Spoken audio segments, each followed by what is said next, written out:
Tingnan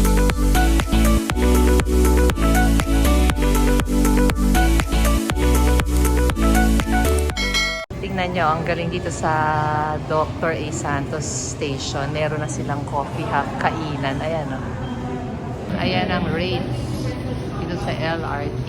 Mag-LRT kami going to Cubao dahil gusto kong makita ang Farmers at Ali Mall. Never ko pang nakita yon kasi kaya ngayon nakikita na natin. Yung mga hindi pa nakakapunta doon, ayan, pasyalan natin ngayon. Maluwag dahil Sunday ngayon eh. Maaga pa kami. Going to Cubao kami ni Moby, Farmers at saka Ali Mall. Tama kapatid? Magkalapit lang daw yun eh. Tingnan natin yun. Yung mga hindi pa nakakapunta doon, sige, papasyalan natin para pareho natin makikita ngayon. So nakababa na kami ng LRT dito sa EDSA Station kasi kailangan namin lumipat ng train going to Cubao. MRT naman ngayon ang sasakyan namin. Connecting lang naman sila. To MRT 3. Going to Ali Mall and Farmers. Bali sa Dr. Santos Station sa Sukat hanggang EDSA, 45 pesos kaming dalawa ni Moby. Tapos yung from EDSA to Cubao, 48 pesos na kaming dalawa. Kaya mura ang pamasahe kasi pag linggo parang may discount sila eh. No kapatid, no? Ito na kami. Cubao Station. From LRT, pagkababa namin ng LRT, nandito na kami ngayon sa Farmers Plaza. Wow! Biruin mo, sa ganitong edad pa lang ako nakapunta dito. Explore namin ni Moby itong lugar na to, Farmers Plaza. Ang dali niyang puntahan ng Farmers Plaza. From LRT station sa Sukat, Dr. A. Santos, bumaba lang kami ng EDSA. Pagbaba namin ng EDSA, lumipat kami ng MRT, nakakonect. Ang binabaan naman namin ay Araneta Cubao Station. O pagbaba mo ng Araneta Cubao Station, makikita mo agad nandun Gateway Mall. Tapos ito nga, Farmers Plaza. So eto na tayo ngayon. Tingnan natin kung anong meron dito. Okay din naman pala aircon. Akala ko, in-expect ko hindi aircon. Aircon pala. Ang tatak ng stores, wala sa lugar namin. Stampede. Tapos meron sa kabila CJ5. Ayun, oh. Parang magkakaibot sito bomb.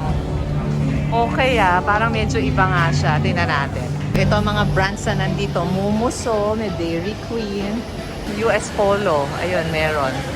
Tapos ayan pa. From here, pupunta kami ni Moby sa Ali Mall. Gusto ko makita ang Farmers and Ali Mall eh. Meron silang Farmers Plaza Bazaar. O, ayan ang bazaar nila dito. Pala palang style ng mga Green Hills din. Para siyang yung mga Green Hills din kasi aircon. O, ayan ang mga tinda dito. Mga kung ano-ano pala. Ayun, merong mga sa gadgets. Telecom nakalagay. O. Tapos the usual, yung mga parang mga nasa Baclaran, Divisoria. Pero level nga lang nito is naka-aircon kami. Kaya medyo hindi ka papawisan. Kaya mas parang okay. The price, ewan ko lang. Tingnan natin, mamaya magtatanong ako ng price para check natin kung mas mura ba dito. Ayan o, mga tinda. May mga damit. Halo-halo. Lahat din. Nandito na. Tapos yung mga repair ng mga gadgets. Ayan, meron. Mga repair shops. Siya may mga barong din pala. Formal clothes, mga jackets. May mga tinda rin na mga parang mga Americana o mga suit. Tapos itong mga ganito. Parang Filipiniana. Tsaka mga pambahay ng bata. Mga maleta.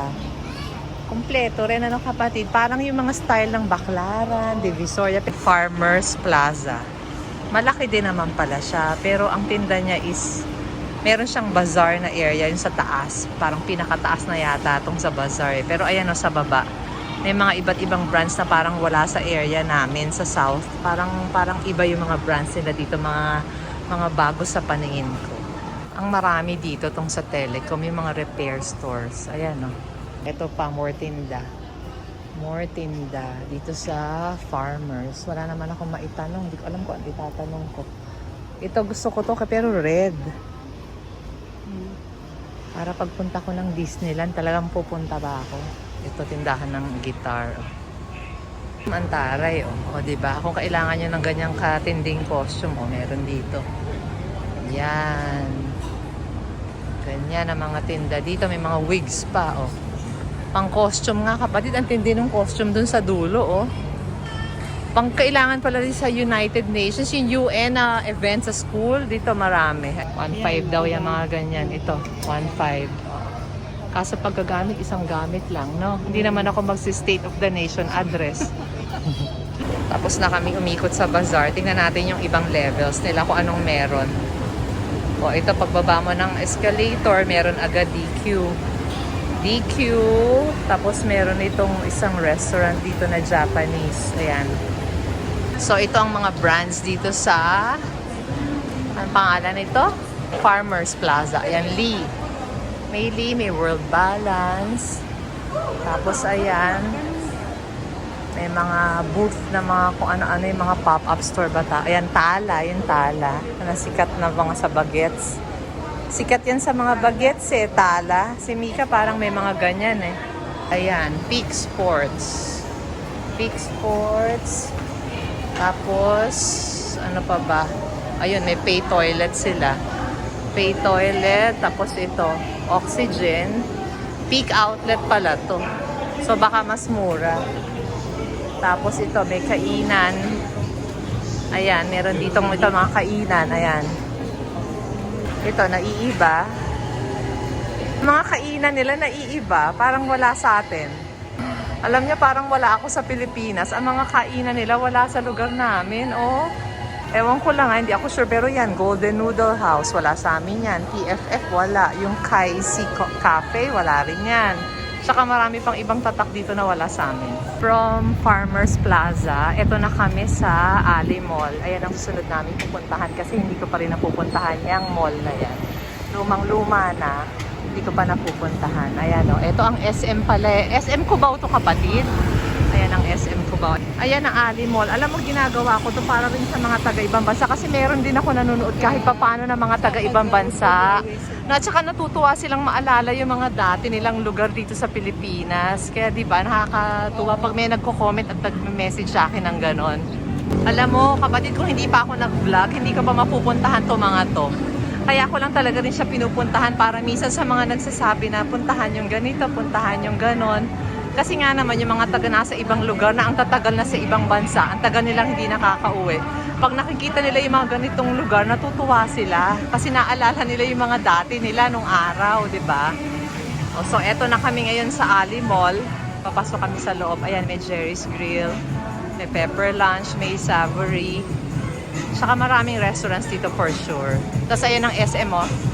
Ayan lang ang SM across. Ang Ali Mall, ang sikat na mall sa Cubao. Di ba kapatid? Dati nung araw ha? O COD. Pero ngayon ang COD, City of Dreams na eh.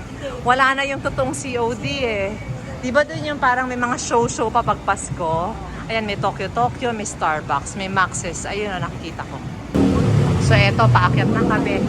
O, bungad agad sa akin, 70% off sa guest. Itong Mary Mart, okay to eh. Tingnan natin yan, pasok tayo dyan sa loob. Nasa loob na kami ng Ali Mall. Tingnan nyo, merong Sogo clearance sale. Diba ang Sogo, ano yan, parang mga in. Meron din palang tindahan ng furnitures ang Sogo. O, naka-ano sila, o 60% off hanggang January 1 to 31. Anong date na ba ngayon? Ako po, dapat pala ma-download ko na to. Ayan o, ito ang mga furnitures. Kagaya niyan, oh.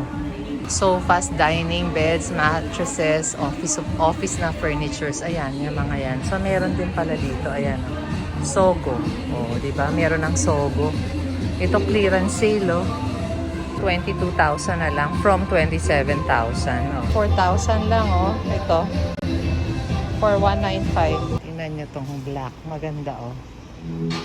32,995. Meron silang 0% installment on all major credit cards. Madami dito sa Sogo, pero nasa loob ng Ali Mall nga lang. Pupunta kayo dito sa Ali Mall. Ayan, ang magaganda mga sofa nila. Mga recliners, ang price. Meron din daw branch sa Cavite. Imus ano? Imus Cavite ang branch. Ayan, no? Customize today, so pwede ka magpa-customize. Ito, tingnan nyo ang cute, oh. 14,995. Oh. Diba? May kama din. Ang ganda, oh. 12,495. Tingnan nyo itong sofa na to. Ang ganda, oh. Magkaiba siya ng kulay. May combination. Ang mura nito, oh. 9,995. Ito, Mary Mart. Papasok pa ba tayo, kapatid? Wag na, no? Ayan, oh, Mary Mart. Pinapakita ko lang yung mga tinda dito. May automatic center. Sa loob to ng Ali Mall. Ali Mall. From here, pupunta na kami sa, kakain na kami ng lunch. Ito, may Global Dollar Store. Merong DIY. Merong Unisilver. May Coco. May pen shop. O, ayan ang mga tinda sa Ali Mall, ha? Ayun pa ang shops dito, ha? Ideal Vision, Papel Melroti, BNY. Ayun, nakikita ko may Giordano. So, in fairness, malaki rin naman pala tong Ali Mall. Hindi ko talaga ito pa napupuntahan. First time ko ngayon. Biruin nyo, napuntahan ko kung hindi pa ako nag-vlog, eh hindi ko pa ito mapupuntahan. Pinupuntahan ko lang to para lang talaga sa mga ilan-ilan lang naman na viewers ko sa ibang lugar, sa ibang mga bansa. Para at least makita nila, natutuwa raw sila eh, pagka yung mga nakikita nila yung mga unong araw nila na mga pinupuntahan. Ayun, may Alberto rin, kasi ito may Pizza Hut. May Payless din naman sila, may Guess, ayan, may Bench. Ali Mall, Araneta City, oh, King of Kim. Oh, meron pang ganyan, ha? King of Kim. Oh, seaweed, freshly roasted seaweed. Oh, ayan, dito sa to. Lalabas na kami ni Moby ng Ali Mall. Food lane ang tawag dito. Food lane. Lalabas na kami, ha? Kakain muna kami, nagugutom na kami. Thank you guys for watching. Sana makapag-subscribe naman kayo. Ayan, meron palang romantic baboy pa dito. Pag may gusto rin kayong mapuntahan ko na kakayanin ko, i-comment nyo lang. Baka sakali, malay nyo. Ayun o, Cabalen. Para makita nyo yung mga lumang lugar dito sa Pilipinas. O, pupuntahan natin. Thank you, bye-bye. Itong Cabalen, lumang-luma na rin to. 598 per head. Nakita ko. Ito, Shawarma Shack. O, may chooks din dito, yung kinakainan namin sa Robinsons ni Mika minsan. Papalabas, meron din palang Jollibee, tsaka Goldilocks. O, sa inyo, may Popeyes dito sa Ali Mall. O, ang sarap ng braso de Mercedes ng Goldilocks. Ano kapatid, gusto ko yan eh. Matamis lang masyado, tsaka yung puto nila masarap. Si mama naman, ang gustong-gusto yung Katedral. Eh, crema de fruta yun eh. Yun ang gusto ko, crema de fruta. Yung Katedral ang gusto ni mama. O. Meron din palang Hapchan dito sa Ali Mall. At meron pang Barrio Fiesta. Biruin mo, buhay pa pala Barrio Fiesta. Ano kapatid? Ayan o, ayan ang Barrio Fiesta. Eh, sikat na sikat yan nung araw. Oh.